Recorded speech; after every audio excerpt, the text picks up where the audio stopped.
La cifra son 1.209.528 pesos con 96 centavos. Y esto se tiene que actualizar con el índice de inflación, que por cierto sí creció bastante. Entonces, en unos días más, el propio Consejo General del IFE tiene que actualizar este índice de inflación y aplicarlo a este 1.209.000 pesos. Entonces, creo que va a subir un poquito más. Esta es la cantidad de dinero que un candidato puede gastar en su proceso de convertirse en representante popular. Cuando se rebase ese tope de gastos de campaña, ahora ya se vuelve una causal de nulidad de la elección. Si las irregularidades, el rebase de topes de gastos de campaña ocurren en un distrito electoral uninominal, que puede hacer el propio Tribunal Electoral declarar la nulidad de la elección. Y este es un tema muy interesante. Ya en algunas entidades federativas y en el propio Distrito Federal, en la legislación previa, sí era causal de nulidad el rebasar el tope de gastos de campaña. Era causal de nulidad. Sin embargo, ya de facto, pocas veces el Tribunal Electoral decretaba la nulidad. Había, yo creo que demasiados intereses. Siempre cuando se resolvían este tipo de cuestiones, ¿en qué se encontraba la autoridad electoral, sobre todo la jurisdiccional? ¿Prevalece la voluntad de la ciudadanía por mayoría aún viciada o revocamos esa voluntad ciudadana porque se afectó el principio de equidad en la contienda electoral? Si ustedes fueran los jueces electorales, ¿qué harían? Ponderaba la voluntad de la ciudad. Dice Jorge, ponderar, juicio de ponderación, conflicto de principios o normas constitucionales del mismo rango o valor.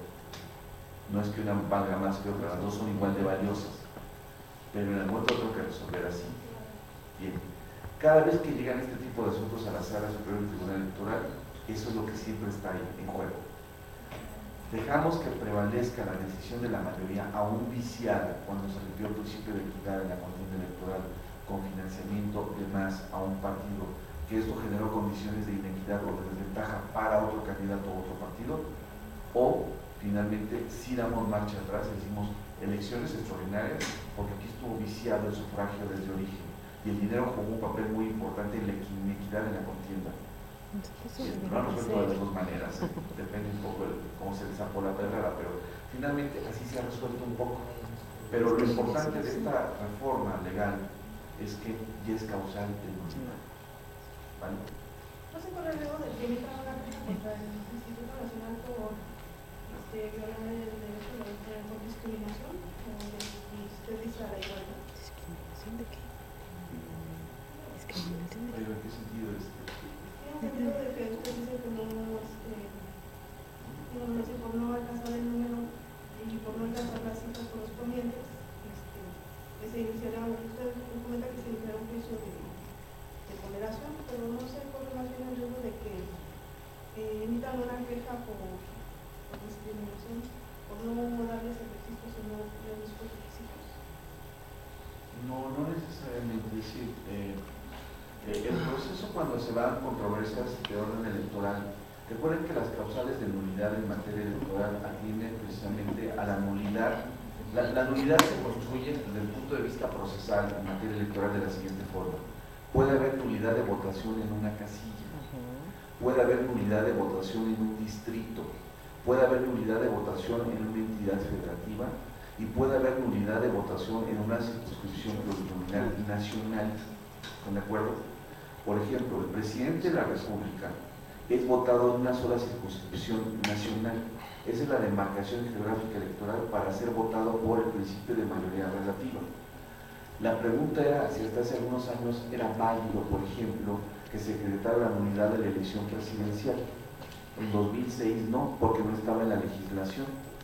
Ya después de reformas ulteriores, en 2012 sí era factible que se decretara la nulidad de la elección presidencial. ¿Por qué? Porque finalmente estaba en la legislación establecida esa causal específica de nulidad. Recuerden que la Constitución establece que solamente se puede decretar la nulidad de la elección si la causal está debidamente prevista en la legislación correspondiente. Eso es una norma constitucional. Entonces, ¿qué existía? En el 2006 no existía la nulidad de la elección presidencial, sí la nulidad de un distrito, de una entidad federativa, de una casilla, de una sección electoral particularmente, pero no la nulidad de la elección presidencial. hoy es factible decretar la nulidad en la elección de presidente. Entonces, sí, atendiendo a ciertas causales solamente previstas en la ley, es como se puede decretar esa nulidad. ¿Vale? Bien. Otra parte muy importante de la reforma es el tema de las candidaturas de género. Bien, esto es bien interesante.